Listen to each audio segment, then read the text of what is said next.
मनसे अध्यक्ष राज ठाकरे 3 दिवस नाशिकमध्ये मुक्कामी आहेत। मनसेच्या स्थापनेनंतर पहिल्यांदाच 9 मार्चला नाशिकमध्ये पक्षाचा 18वा वर्धापन दिन साजरा होणार आहे। दरम्यान आज नाशिकमधील काळाराम मंदिरात जाऊन राज ठाकरे दर्शन घेणार आहेत। सकाळी 9च्या दरम्यान काळारामाचं दर्शन घेतील आणि त्यानंतर राज ठाकरेंच्या हस्ते या ठिकाणी आरती देखील होणार आहे आणि देवदर्शन झाल्यानंतर राज ठाकरे मनसे कार्यकर्त्यांची भेटही घेतील। अधिकचे अपडेट जाणून घेऊ मुकुल कुलकर्णी आपल्या सोबत आहे। मुकुल, खरं तर योगायोगानं महाशिवरात्रीचा मुहूर्त राज ठाकरेंनी साधलेला आहे आणि याच मुहूर्तावर राज ठाकरेंचं मिशन नाशिक नेमकं कसं असणार आहे? दीपक, तब्बल 18 वर्षानंतर मनसेच्या स्थापनेनंतर पहिल्यांदाच नाशिकमध्ये मनसेचा वर्धापन दिन साजरा होतो आहे।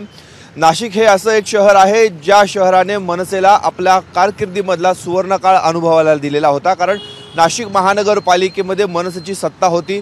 राज्यभरामध्ये पहिला महापौर जर कुठे मिळाला असेल तर नाशिकमध्ये मिळालेला होता। 3 आमदार नाशिक शहराने दिलेले होते, परंतु गेल्या काही वर्षापासून मनसेचं संघटनात्मक जेवढी मजबूती पाहिजे होती तेवढी बघायला मिळाली नाही आणि हळूहळू मनसेचा पक्ष हा केवळ नावापुरताच उरलेला होता। आता पुन्हा एकदा या मनसेला नाशिकमधनं उभारी मिळावी यासाठी वर्धापन दिन नाशिकमध्ये साजरा होत आहे। मनसेने 2009 मध्ये लोकसभा निवडणूक देखील लढवलेली होती। त्या उमेदवार हा अगदी निसटता त्यांचा पराभव झालेला होता, त्यामुळे आगामी लोकसभा निवडणुकीच्या तोंडावर महाराष्ट्र नवनिर्माण सेनेचं नाशिकमध्ये वर्धापन दिन साजरा होत आहे। काल राज ठाकरे यांचं नाशिकमध्ये आगमन झालं, धूमधडाक्यामध्ये त्यांचं स्वागत देखील करण्यात आलं। आज सकाळी 9 वाजता ते काळारामाचं दर्शन घेतील, त्यानंतर पदाधिकाऱ्यांच्या बैठका होतील।